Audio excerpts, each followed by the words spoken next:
Another practice closer to the spring game here in a few weeks. So here's a few takeaways from today's practice.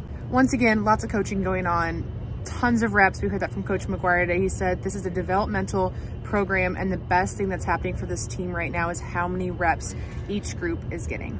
We got to hear from Coach McGuire today. So much energy, tons of fun to watch coach his guys. You can really tell there's been a bond and a connection with that group, but what they're working on right now is running through the ball, dropping their weight, using their speed. Coach McGuire talked about Husker speed today. It's a new term we got today, Husker speed, and also straightening up their defender. That's something that we heard a lot from Coach McGuire and his guys in their drills today.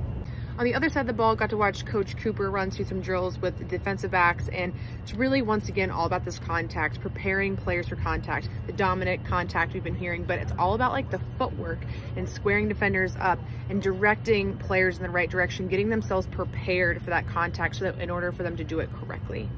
And then we got to hear from Coach Rule today, and the thing that stood out a lot in terms of offense is he said two players we're not talking about enough is Alex Bullock and Ty Hahn.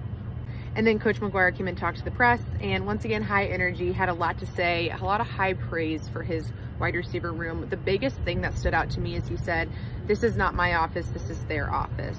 And he said, it's a lot more powerful to see the player sitting in my chair and directing the remote than me. And we heard from IGC, he's like, we're taking notes, we're locked in, it's interactive, he wants us to be active. And Coach McGuire also said, you know, what we're talking about right now is we're looking at NFL film. He's like, why would I show them people that are kind of on the same level as them? I might as well teach them from the pros. So a lot of great stuff once again from Husker practice, and really looking forward to the spring game.